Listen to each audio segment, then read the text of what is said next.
Yeah, it's interesting when we look at the climate debate that has come up just over the weekend. Labor has had great success in electoral success, proven electoral success in painting, the coalition, Peter Dutton, as a party that don't really believe in Paris and don't really believe in tackling climate change. But has all of that changed now? Because I feel like it has. If Labor think that climate is going to be the number one issue going into the election ahead of cost of living, I think that's naive at best. But I also think that voters are a little bit more aware of what is and isn't achievable. Is that fair? And I'm thinking about when it comes to achieving those Paris targets by 2030, Simon. I mean, the UN says no G20 nation is on track. We're in that list. Yeah.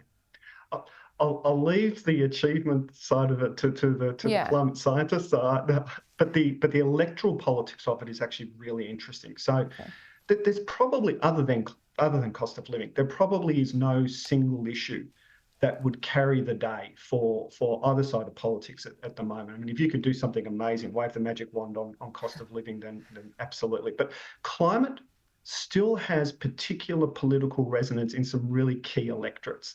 So I'm thinking obviously the Teal electorates, and I'm thinking those sort of middle Australia, high educated, formerly once safe-ish Liberal seats that are now held by Labor. So your Bennelongs, those sorts of things, that seats in WA, Swan, Curtin, those sorts of places that have also fallen to the Teals. It still resonates there. So while the Liberals might have this strategy of turning to the outer suburbs, you've still got to remember Labor's sitting on some pretty healthy margins in a lot of the seats that they're talking about in that space. So to get to government, they still need to pick back up some of those Teal seats, to pick up some of those seats that they lost last time round. Yeah. This kind of policy does not help them do that. In fact, it makes that mountain even higher. Yeah, really interesting. What about the news poll today that did a bit of word association into strength of leadership? Have you done this kind of research? This news poll essentially showed that Peter Dutton has some new strengths that he hadn't had 3 years ago. These are Anthony Albanese's likeable, in touch with voters, cares for people, trustworthy. But when it came to Peter Dutton, he's experienced, decisive and strong, gets major issues and has a vision for Australia. Is that broadly in line with what you've seen in these groups? Yeah, that's not far off. It's not far off. But what really matters to voters is what they think you will do with those strengths. Right. So you can be decisive and strong, but if voters think that you're going to make decisions against their interests and be strong in enforcing those decisions against their interests, then you've got a problem.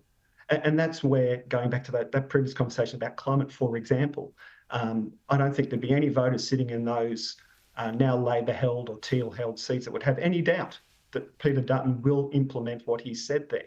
But also on Albanese's side, it's nice to be likeable, it's nice to be warm, but what do you actually do with that? And that, of course, has been the big narrative we've been discussing over the last 12 months, that he seems to be a likeable enough bloke, but he's not doing anything.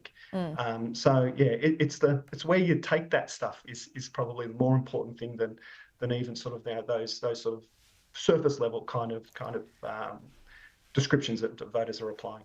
Simon, fascinating as always. We will see you soon. Thanks, Laura.